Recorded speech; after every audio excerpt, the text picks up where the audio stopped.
This week on Jerusalem Dateline, major powers vie for dominance in northeast Syria, as Trump suggests Kurds could flee to oil-rich areas, while Syrian Christians warn Turkey might be planning religious genocide. In Israel, Netanyahu's opponent is given a chance to form a government. Will he succeed where Bibi failed? Plus, love in the face of ISIS, how to pray for the Middle East. All this and more this week on Jerusalem Dateline. Hello and welcome to this edition of Jerusalem Dateline. I'm Chris Mitchell. Northeast Syria continues to be the epicenter for historic changes in the Middle East, with the major powers of Russia, Turkey, the Assad regime, and the U.S. all vying for power. Emerging details indicate that President Trump may be directing U.S. troops to stay put in certain areas and enlisting help from the Kurds in the oil-rich region. Even after President Trump announced U.S. troops would leave Syria, the head of the Syrian Democratic Forces said Trump told him they would stay. Regarding our relations with the U.S., there was a recent call with President Donald Trump, and he confirmed to me that the American troops will stay here for a long time, and that their partnership with the Syrian Democratic Forces will continue for a long time. The apparent change in U.S. policy encouraged U.S. Senator Lindsey Graham, a vocal critic of the president's decision to leave Syria. Now, you got a chance here to end this okay. If we can get a safe zone that protects the Kurds from Turkey and vice versa, that would be good. That'd actually be historic. If you can find a way to secure the oil from Iran and ISIS, that's in our national security interest. You got to have a competent force on the ground to make sure that Kurds do not feel abandoned and ISIS doesn't come back. If you do all those things, it ends well. If you don't, it's going to end poorly. But Trump's call to Muslim and Graham's comment came after Trump also suggested in a tweet that Kurds could move to eastern Syria. This after Turkish President Erdogan and Russian President Putin met to divide northeast Syria. Turkey, Russia, and the Assad regime are beginning to take control of the area formerly patrolled by U.S. forces. Some in the region warn that power shift could have disastrous consequences for the former allies of the U.S., the people who set up an autonomous government in northeast Syria, and for Christians in the area. Earlier, Syrian and Turkish troops displayed flags at what was the Kurdish headquarters. CBN News has learned some experts on the region are concerned the people leading the self-administration government might be arrested, or that there could be retribution and revenge killings by the Assad regime for the people who just 2 weeks ago were the main U.S. allies in the region. But they say it could be averted if the U.S. stays in eastern Syria. On Capitol Hill, there's talk of war crimes by troops allied with Turkey during the invasion. We would say that Turkish-supported Syrian opposition forces, who were under general Turkish command in at least one instance, did carry out a war crime, and we have reached out to Turkey to demand an explanation. And if accurate, and I assume that they are accurate, they would be war crimes, as best as I know the law of land warfare. Earlier at the White House, President Trump declared victory and lifted sanctions on Turkey. This was an outcome created by us, the United States, and nobody else, no other nation. Very simple. And we're willing to take blame, and we're also willing to take credit. The president also warned Turkey it needed to protect religious minorities, or he would reimpose sanctions. From inside northeast Syria, Christians issued a stark warning about Turkey. Turkey is now conducting an ethnic and religious genocide against the people of northeastern Syria, in particular the Christians. Turkey is using the extremist terrorist groups to occupy the Syrian territories. Now in the region occupied by Turkey, all the Christians, Yazidis, and Kurds fled their homes, and only the radical jihadists are there. Those extremist terrorist groups the Syriac Christian Union blamed are the Free Syrian Army that Turkey uses as their shock troops. It's a military unit some call ISIS 2.0. The photographic evidence has emerged that some of the fighters have been identified, positively identified, as former ISIS people and former Al-Qaeda people who've just kind of, remustered, so to speak, into this new Turkish-supported formation. There's been evidence has emerged of the soldiers doing ISIS salutes. Some examples even of guys wearing patches and badges of ISIS. It's as clear-cut as that. And certainly, footage emerging of them talking to their phone cameras, so to speak, and then putting it up on the internet, they or their comrades, in which they're, planning, to deal with the apostates and the infidels. Meanwhile, the humanitarian crisis continues as hundreds of thousands of people forced to flee their homes have no place to go. Just days before, Turkish President Erdogan and Russian President Putin struck a deal to end the Turkish invasion of northeast Syria and find a way to divide the spoils. The decision by President Trump to pull out U.S. forces is likely to have consequences far beyond the Middle East. Presidents Erdogan and Putin set down new guidelines for northeast Syria. The long-term stabilization of Syria in general can only be achieved, in our opinion, by observing Syria's sovereignty and territorial integrity. YPG terrorists and their weapons will be removed from 30 kilometers of the Turkish border, and the organization's fortifications and positions will be destroyed. The deal also allows Turkey to control land it invaded, calls for joint Turkish-Russian patrols, and for the Syrian regime to fill the vacuum of Kurdish-held areas. The deal between Presidents Erdogan and Putin marked the end of an era in northeast Syria and a stunning shift in power to Russia. It's crucial to note this is Russia, more than any other single country right now, that holds the whip hand in Syria. Putin is effectively kind of the sheriff of Syria right now, and everybody is answerable to him. And that's a result of the rapid U.S. withdrawals taking place over the last week. Syrian Kurds and others in northeast Syria felt betrayed by the U.S. decision and threw rock, shoes, and potatoes at U.S. forces as they left the area. Some are on their way to Iraq, but Iraq's defense minister said those troops will have to leave in 4 weeks. Earlier, President Trump compared the situation to a schoolyard fight. It's like two kids in a playground. They fight, you let them fight for a minute, and then you pull them apart. But the fight has left hundreds dead, hundreds of thousands displaced from their homes, and an historic geopolitical shift in the region. On Capitol Hill, both Democrats and Republicans tried to reassert U.S. presence in Syria. Senate Majority Leader Mitch McConnell introduced a resolution opposing the U.S. pullout from Syria and warned the U.S. pullout benefits Russia, Assad, Iran, and ISIS. A broader approach to America's position in the world, which I think, and 70 senators thought earlier this year, is more forward-leaning, certainly than the decision the administration had made with regard to getting our troops out of eastern Syria. The pullout has resulted in a loss of U.S. credibility in the region. We're just not sure how much we can rely on the United States now or in the future. That is a reality on the ground. We'll have more on the legal aspects of the war in Syria, as well as how to pray for the Middle East later in our show. But first, a shakeup in Israel, as President Reuven Rivlin tasked former military chief and Blue and White Party leader Benny Gantz with forming the next government. For Gantz, it could be a political mission impossible. The move came after Israeli Prime Minister Benjamin Netanyahu returned the mandate earlier this week after failing to pull together a 61-seat majority of Knesset members for his government. Gantz promised to do what Netanyahu could not. I promised I would form a united liberal government, and I intend to do so. In the government formed by me, I will serve and act for all Israeli citizens. But given Israel's divided political landscape, Gantz faces a daunting challenge. Benny Gantz's party has one more seat than Netanyahu's Likud, but still is far, far away from the majority that he needs. He has to bring together multiple other parties, not one or two, but 5 or 6. Ideologically, they will not sit together.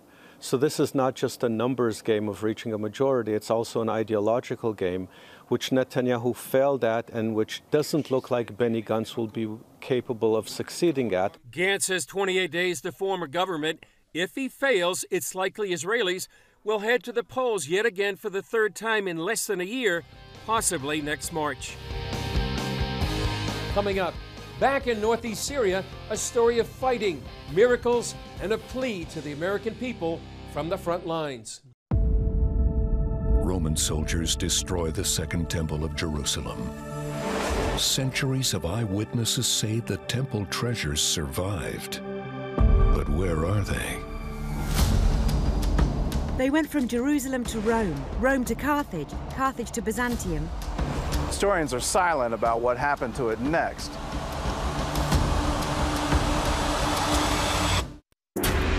CBN Documentaries presents the worldwide release of Treasures of the Second Temple.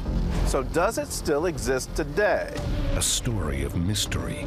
Where is it? Calamity. Most of the victims were butchered. And destiny. The possibility to dig is impossible. Get your copy of Treasures of the Second Temple. Yours for a gift of any amount to CBN Documentaries.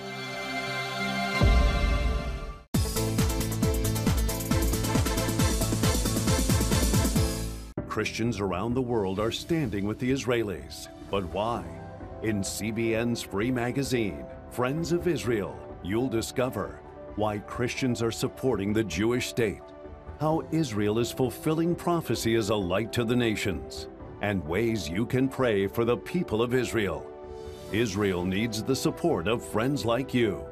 Call now or go to cbn.com to get your free copy of Friends of Israel.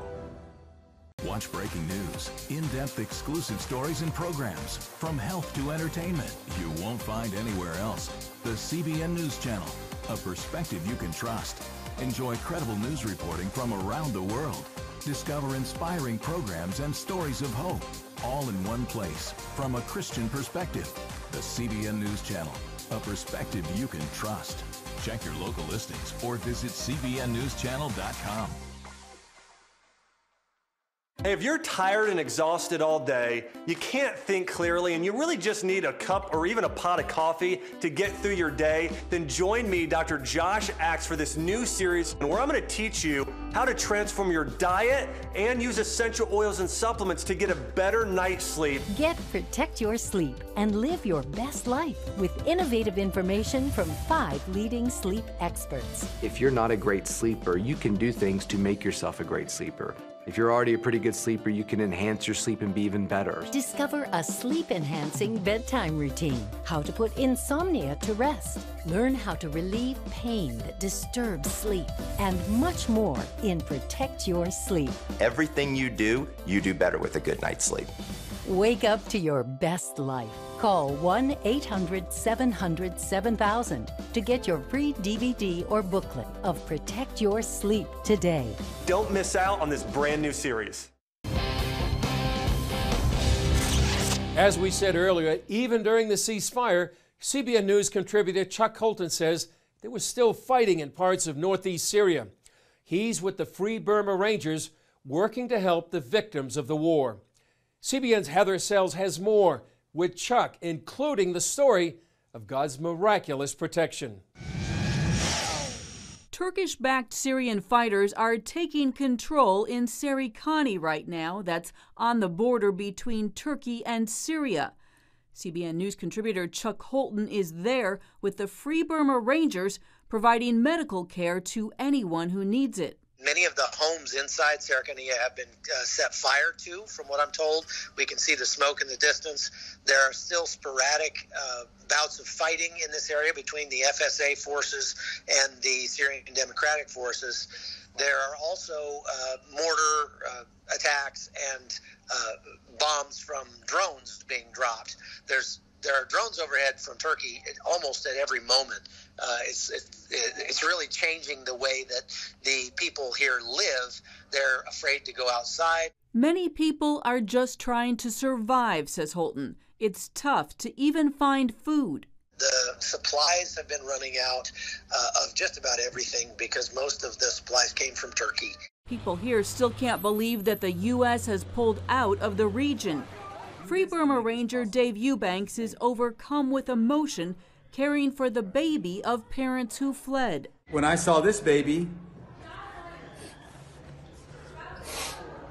it hits my heart. And the only thing people say, they say, "Where's America? Why did you do this? Why did you leave? Why did you leave us?" the Turks, the Free Syrian Army are attacking, ISIS coming up and attacking. In the midst of the chaos, Holton credits the protection of God for his team's safety.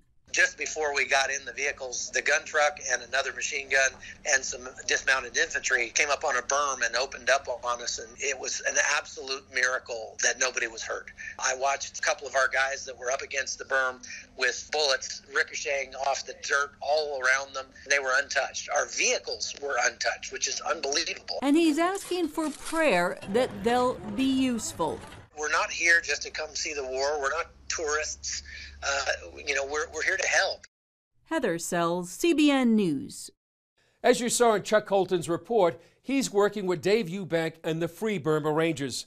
For the last several years, the Free Burma Rangers have treated the wounded and shared God's love first on the front lines of the battle against ISIS and now on the front lines in this fight against this Turkish invasion.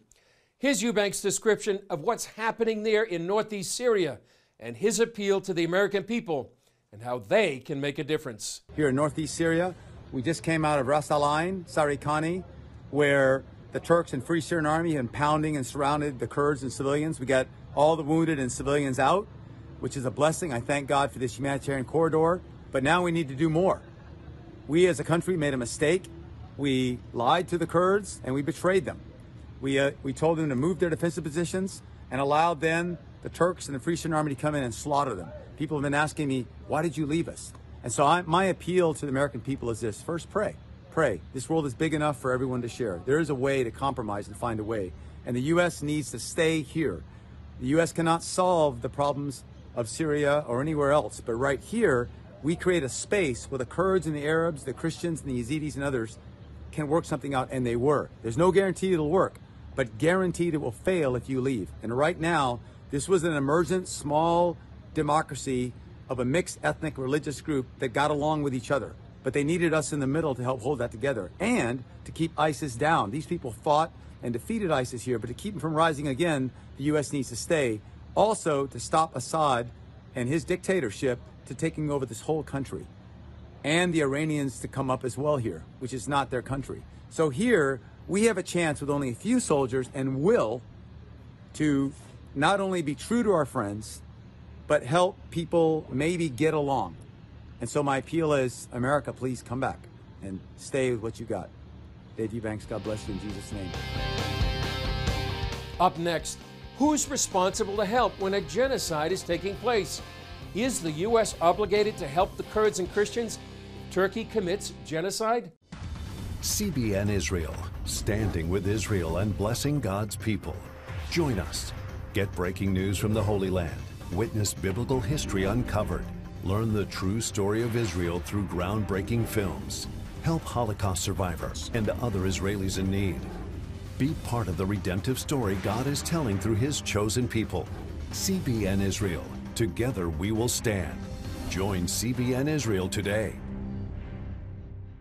Watch breaking news, in-depth exclusive stories and programs, from health to entertainment, you won't find anywhere else.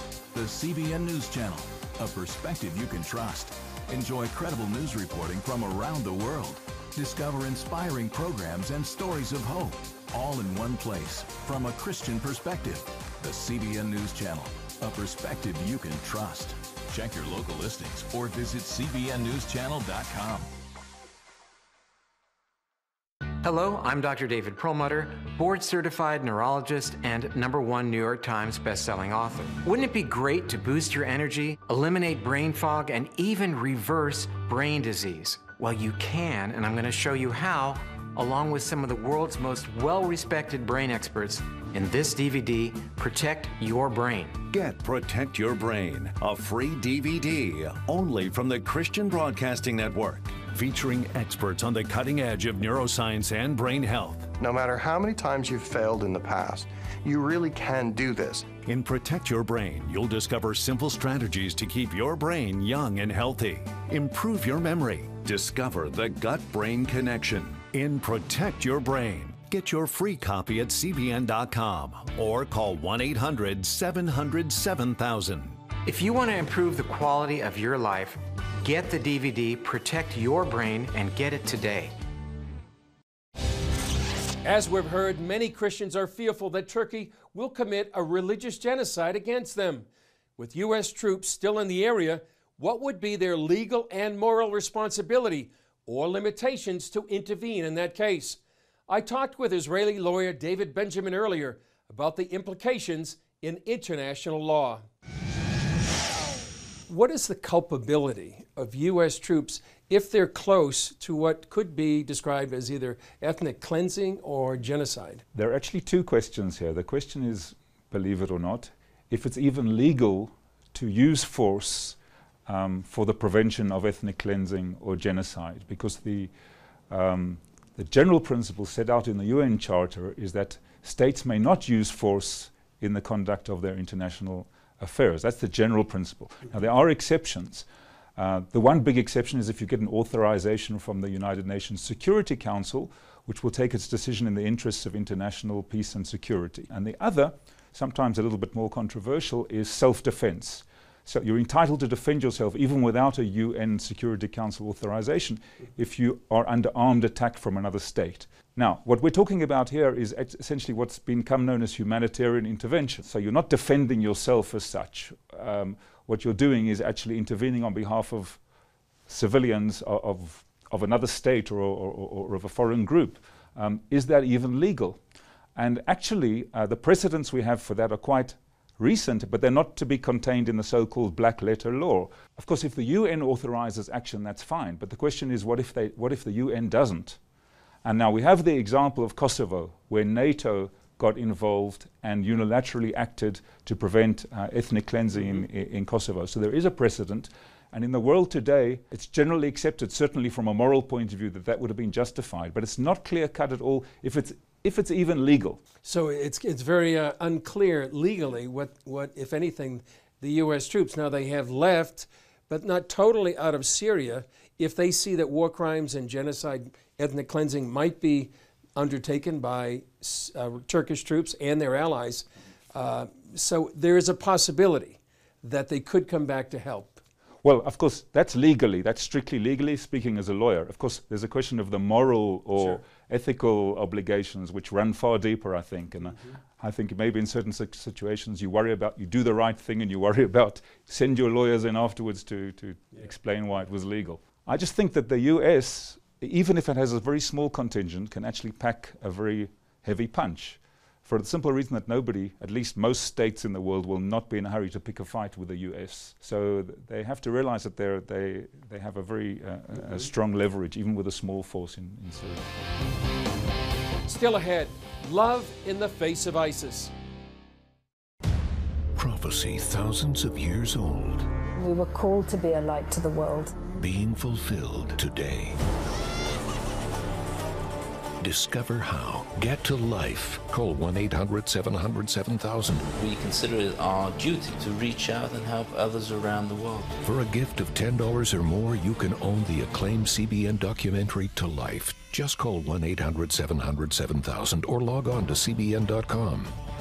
To treat a human, no matter what he is, which religious he has, which color he is.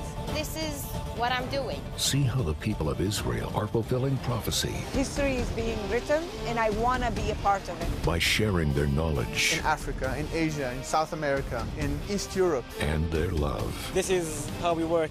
This is us. Get to life. Call 1-800-700-7000 or log on to CBN.com. How'd you like to get a redo on your health, on your body, on your arteries, so you could have the energy you had 20 years ago? The great news is you can. I'm Dr. Mike Roizen, chair of the Wellness Institute at the Cleveland Clinic. I've written 4 New York Times bestsellers. But even better than having to read all that, you can listen to this DVD and watch it. Protect your heart? Yes, you can. Here's how. Go to CBN.com or call 1-800-700-7000 for your free copy of Protect Your Heart. Let the medical experts show you their new discoveries on how to avoid heart disease and even reverse it. Easy steps to uncover the hidden dangers in your medicine cabinet, reduce stress, and get a complete do-over for your health. Call 1-800-700-7000. That's 1-800-700-7000. Or go to CBN.com to claim your free copy of Protect Your Heart. The Bible calls us to do some tough things, such as love our enemies. But what will help us do that? One author says praying for them, and she's taken on a pretty tough case. It's called Love in the Face of ISIS, a book covering 7 prayer strategies for crisis in the Middle East. In 1 John, it says God is love, and so if you substitute God in the face of ISIS, there comes this whole other powerful meaning. But we know that God's heart is for all to be saved. He doesn't wish any to perish. Author Lorraine Marie Varela and her husband Gabriel lead a ministry called Inspiring Faith International. She says her book is about carrying God's heart into conflict. Jesus spoke about loving your enemies. What does that look like? It's easy for us to say that when we're sitting in the West from our comfortable homes and churches to love our enemies, but when we're confronted with such a violent group, it really changes the dynamics of how we need to respond. Varela adds that first response must be prayer. I had a vision of being seated in heaven looking at the earth from God's perspective, and I knew that that was a prayer directive. When we pray, we realign our thoughts and our attitudes, our perspective, our eyesight, our vision with what He's saying and doing, and then we change, and then we come into alignment to release His strategies and directives over a situation. In her book, she lays out the strategies. The Lord showed me that through His covenant names, we can release strategy. He's the Lord who is there, first of all. So we want to cover the whole area with His presence. He is the Lord, our provider. There's a need for provision. You know, there's uprising taking place once more, and so as a result, people are being displaced, and women are becoming widowed, and there's a real need for physical sustenance and help.